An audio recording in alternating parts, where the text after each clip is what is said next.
Hi guys, ಎಲ್ಲರಿಗೂ ನಮಸ್ಕಾರ. Welcome back to my channel sans life style.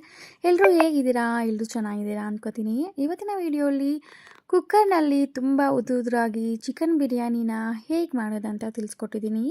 Guys, taste ಅಂತೂ ಸೂಪರಾಗಿತ್ತು ಅಂತಲೇ ಹೇಳ್ಬೋದು. ನೀವು ಒಮ್ಮೆ ಟ್ರೈ ಮಾಡಿ ನೋಡಿ.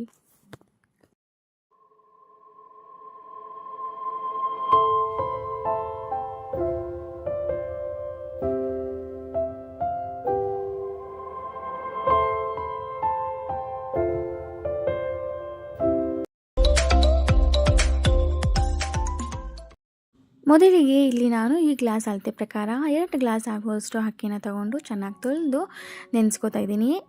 ಹಾಗೆ ಚಿಕನ್ನ 1 kg ಆಗುವಷ್ಟು ಚಿಕನ್ನ ನಾನಿಲ್ಲಿ ಮ್ಯಾರಿನೇಟ್ ಮಾಡ್ಕೊತಾ ಇದ್ದೀನಿ. ಈ ರೀತಿ ಮ್ಯಾರಿನೇಟ್ ಮಾಡಿಕೊಂಡ್ರೆ ನಾವು ಚಿಕನ್ ಪೀಸಸ್ ಅನ್ನೋದು ಸಪ್ಪೆ ಇರಲ್ಲ. ಸೊ ಈ ರೀತಿ ಮ್ಯಾರಿನೇಟ್ ಮಾಡಿಕೊಂಡ್ರೆ ತುಂಬ ಚೆನ್ನಾಗಿರುತ್ತೆ ಅಂತ. ಫಸ್ಟ್ ಇಲ್ಲಿ ನಾನು ಒಂದು kg ಚಿಕನ್ಗೆ ಸ್ವಲ್ಪ ಉಪ್ಪು ಮತ್ತು ಖಾರದ ಪುಡಿನ ಹಾಕ್ಕೊಂಡು, ಹಾಗೆ ಸ್ವಲ್ಪ ಗರಂ ಮಸಾಲಾನ ಹಾಕ್ಕೊಂಡು, ಹಾಗೆ 1 ಸ್ಪೂನ್ ಆಗುವಷ್ಟು ಧನಿಯಾ ಪುಡಿನ ಸಹ ನಾನಿಲ್ಲಿ ಹಾಕೋತಾ ಇದ್ದೀನಿ. ನಂತರ ಇದಕ್ಕೆ ಸ್ವಲ್ಪ ಅರಿಶಿನ ಪುಡಿನ ಸೇರಿಸಿ ಚೆನ್ನಾಗಿ ಮಿಕ್ಸ್ ಮಾಡಿಕೊಂಡು, ಹಾಗೆ ಸ್ವಲ್ಪ ಮೊಸರನ್ನ ಸಹ ನಾನಿಲ್ಲಿ ಹಾಕೋತಾ ಇದ್ದೀನಿ. ಮೊಸರನ್ನು ಹಾಕ್ಕೊಂಡು ಮತ್ತು ಸ್ವಲ್ಪ ನಿಂಬೆಹಣ್ಣಿನ ರಸ ಹಾಕ್ಕೊಂಡು, ಸ್ವಲ್ಪ ಎಣ್ಣೆ ಹಾಕ್ಕೊಂಡು ನಾವು ಈ ರೀತಿ ಚೆನ್ನಾಗಿ ಮಿಕ್ಸ್ ಮಾಡಿಕೊಂಡು ಸೈಡ್ಗೆ ಎತ್ತಿಕೋಬೇಕಾಗುತ್ತೆ. ನಂತರ ಇಲ್ಲಿ ನಾನು ಮಸಾಲೆನ ಪ್ರಿಪೇರ್ ಮಾಡ್ಕೋತಾ ಇದ್ದೀನಿ. ಇದಕ್ಕೆ ಸ್ವಲ್ಪ ಕೊತ್ತಂಬರಿ ಸೊಪ್ಪು, ಪುದೀನ ಸೊಪ್ಪು, ಹಾಗೆ ಶುಂಠಿ ಮತ್ತು ಬೆಳ್ಳುಳ್ಳಿ ಮತ್ತು ಸ್ವಲ್ಪ ಹಸಿಮೆಣಸಿನ್ಕಾಯಿನ ಹಾಕ್ಕೊಂಡು ಒಮ್ಮೆ ಚೆನ್ನಾಗಿ ನಾವು ಗ್ರೈಂಡ್ ಮಾಡ್ಕೋಬೇಕಾಗುತ್ತೆ. ಸ್ವಲ್ಪ ತರ್ತರಿಯಾಗಿದ್ದರೂ ಚೆನ್ನಾಗಿರುತ್ತೆ. ನಿಮಗೆ ಸ್ಮೂತಾಗಿದ್ದರೆ ಇಷ್ಟ ಅಂತಂದರೆ ನೀವು ಸ್ಮೂತಾಗಿ ಗ್ರೈಂಡ್ ಮಾಡ್ಕೋಬೋದು.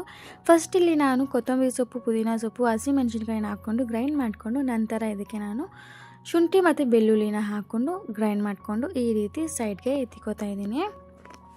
ಈಗ ಒಂದು ಕುಕ್ಕರ್ನ ಇಟ್ಕೊಂಡಿದ್ದೀನಿ. ಕುಕ್ಕರ್ ಕಾದ ನಂತರ ಇದಕ್ಕೆ ನಾನು 4 ಸ್ಪೂನ್ಸ್ ಆಗುವಷ್ಟು ಎಣ್ಣೆನ ಹಾಕ್ಕೊಂಡಿದ್ದೀನಿ. ಹಾಗೆ ಸ್ವಲ್ಪ 1 ಸ್ಪೂನ್ ಆಗುವಷ್ಟು ತುಪ್ಪನ ಸಹ ಹಾಕ್ಕೊಂಡು ಎಣ್ಣೆ ಕಾದ ನಂತರ, ಎಣ್ಣೆ ಮತ್ತು ತುಪ್ಪ ಕಾದ ನಂತರ ಇದಕ್ಕೆ ನಾವು ಇಷ್ಟಕ್ಕೆ ತಕ್ಕಂಗೆ ಸ್ಪೈಸಸ್ನ ಹಾಕೋತಾ ಇದ್ದೀನಿ. ಸ್ಪೈಸಸ್ ಎಲ್ಲ ಲೈಟಾಗಿ ಫ್ರೈ ಆದ ನಂತರ ಇದಕ್ಕೆ ನಾನು ಸಣ್ಣಕ್ಕೆ ಉದ್ದಕ್ಕೆ ಕಟ್ ಮಾಡಿ ಇಟ್ಕೊಂಡಿರುವಂತಹ ಈರುಳ್ಳಿನ ಸಹ ನಾನಿಲ್ಲಿ ಹಾಕ್ಕೋತಾ ಇದ್ದೀನಿ. ಈರುಳ್ಳಿ ಎಲ್ಲ ಲೈಟಾಗಿ ಗೋಲ್ಡನ್ ಕಲರ್ ಬರೋವರೆಗೂ ನಾವು ಇದನ್ನು ಫ್ರೈ ಮಾಡ್ಕೋಬೇಕಾಗತ್ತೆ.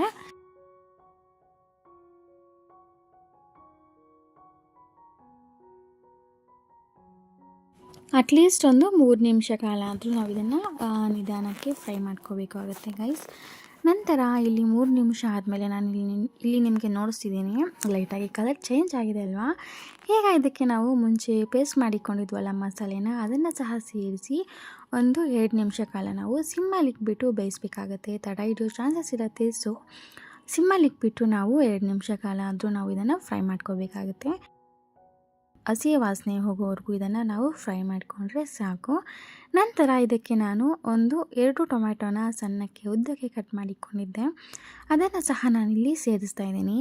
ಟೊಮ್ಯಾಟೊ ಎಲ್ಲ ಸಾಫ್ಟಾಗಿ ಆಗೋವರೆಗೂ ನಾವು ಇದನ್ನು ಚೆನ್ನಾಗಿ ಬೇಯಿಸ್ಕೋಬೇಕಾಗತ್ತೆ. ಆದಷ್ಟು ಸಿಮ್ಮಲ್ಲಿ ಇಟ್ಕೊಂಡೆ ನೀವು ಇದನ್ನು ಬೇಯಿಸ್ಕೊಳ್ಳಿ, ಯಾಕಂತಂದರೆ ತಡ ಹಿಡಿಯೋ ಚಾನ್ಸಸ್ ಇರುತ್ತೆ. ಸೊ ಇಲ್ಲ ನಿಮಗೆ ಎಣ್ಣೆ ಜಾಸ್ತಿ ಯೂಸ್ ಮಾಡಿಕೊಂಡ್ರು ನೀವು ಇಲ್ಲಿ ತಡ ಅನ್ನೋದು ಹಿಡಿಯೋದಿಲ್ಲ. ನಾನಿಲ್ಲಿ ಎಣ್ಣೆ ಅಷ್ಟೊಂದು ಯೂಸ್ ಮಾಡಿಲ್ಲ. ಸೊ ಸಿಮ್ಮಲ್ಲಿ ಇಟ್ಕೊಂಡು ನಿಧಾನಕ್ಕೆ ಬೇಯಿಸ್ಕೊತಾ ಇದ್ದೀನಿ. ಇಲ್ಲಿ ನೋಡ್ಬೋದು ನೀವು, ಈಗ ಲೈಟಾಗಿ ಎಣ್ಣೆ ಸಹ ಬಿಟ್ಟಿದೆ ಅಲ್ವಾ.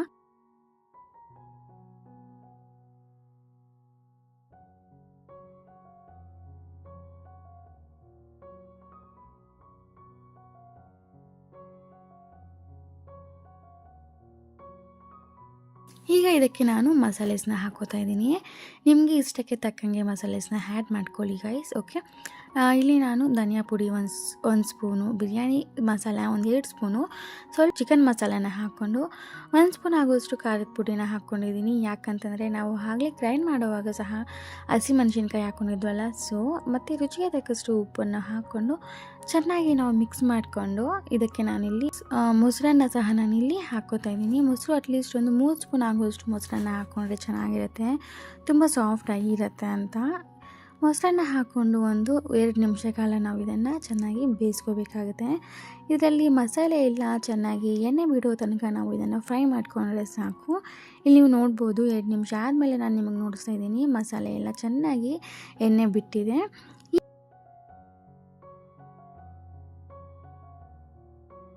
ಇದಕ್ಕೆ ನಾನು ಮ್ಯಾರಿನೇಟ್ ಮಾಡಿಕೊಂಡಿರುವಂತಹ ಚಿಕನ್ ಪೀಸಸ್ನ ಸಹ ನಾನಿಲ್ಲಿ ಹಾಕ್ಕೋತಾ ಇದ್ದೀನಿ. ಈ ರೀತಿ ನಾವು ಮ್ಯಾರಿನೇಟ್ ಮಾಡಿ ಚಿಕನ್ ಪೀಸಸ್ನ ಹಾಕ್ಕೊಂಡ್ರೆ ಉಪ್ಪು ಖಾರ ಅನ್ನೋದು ಚೆನ್ನಾಗಿ ಹಿಡಿಯುತ್ತೆ. ಸೊ ಈ ರೀತಿ ಒಮ್ಮೆ ಟ್ರೈ ಮಾಡಿ ನೋಡಿ ಗೈಸ್, ತುಂಬಾ ಚೆನ್ನಾಗಿ ಬಂದಿತ್ತು. ಮಕ್ಕಳೆಲ್ಲ ತುಂಬಾ ಇಷ್ಟಪಟ್ಟು ತಿಂದರು ನಮ್ಮ ಮನೆಯಲ್ಲಂತೂ. ನಾವು 2 ನಿಮಿಷ ಕಾಲ ನಾವು ಇದನ್ನು ಫ್ರೈ ಮಾಡ್ಕೋಬೇಕಾಗತ್ತೆ. ಯಾಕಂತಂದರೆ ಎಣ್ಣೆ ಎಲ್ಲ ಚೆನ್ನಾಗಿ ಬಿಟ್ಟು ಮತ್ತು ಮಸಾಲೆ ಎಲ್ಲ ಚೆನ್ನಾಗಿ ಚಿಕನ್ ಪೀಸಸ್ಗೆ ಹಿಡಿಬೇಕಲ್ವ. ಸೊ ನಾವು 2 ನಿಮಿಷ ಕಾಲ ಬಿಡಬೇಕಾಗತ್ತೆ. ನಂತರ ಇದಕ್ಕೆ ನಾನಿಲ್ಲಿ 2 ಗ್ಲಾಸ್ ಆಗೋಷ್ಟು ಅಕ್ಕಿನ ಹಾಕೋತಾ ಇದ್ದೀನಿ. 2 ಗ್ಲಾಸ್ ಆಗೋಷ್ಟು ಅಕ್ಕಿಗೆ ನಾನಿಲ್ಲಿ 3.5 ಗ್ಲಾಸಷ್ಟು ನೀರನ್ನು ಹಾಕ್ಕೋತಾ ಇದ್ದೀನಿ. ನಿಮಗೆ ಬೇಕು ಅಂತಂದರೆ 4 ಗ್ಲಾಸ್ ಸಹ ಹಾಕ್ಕೋಬೋದು. ನಿಮಗೆ ಉದ್ರಾಗಿ ಏನಾದರೂ ಇಷ್ಟ ಇದ್ದರೆ 3.5 ಗ್ಲಾಸ್ ಅಷ್ಟು ನೀರನ್ನು ಹಾಕ್ಕೊಂಡ್ರೆ ಚೆನ್ನಾಗಿರುತ್ತೆ. ಲಾಸ್ಟಲ್ಲಿ ಸ್ವಲ್ಪ ತುಪ್ಪನ ಹಾಕ್ಕೊಂಡು 1-2 ವಿಸಿಲ್ ತರಿಸಿದ್ರೆ ಸಾಕು, ಪರ್ಫೆಕ್ಟಾಗಿ ಕುಕ್ ಆಗಿರುತ್ತೆ. ಇಲ್ಲಿ ನೀವು ನೋಡ್ಬೋದು ಎಷ್ಟು ಚೆನ್ನಾಗಿ ಬಂದಿದೆ ಅಂತ. ಪರ್ಫೆಕ್ಟಾಗಿ ಎಲ್ಲ ಕುಕ್ ಆಗಿತ್ತು, ತುಂಬಾ ಚೆನ್ನಾಗಿ ಬಂದಿತ್ತು.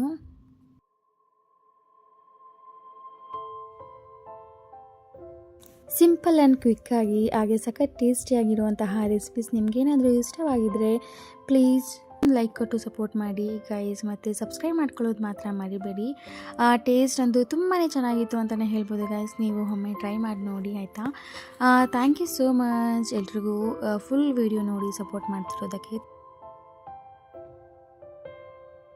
ಮುಂದಿನ ವಿಡಿಯೋಲಿ ಸಿಗೋಣ. Thank you so much guys for watching the full video with lots of love. Bye bye.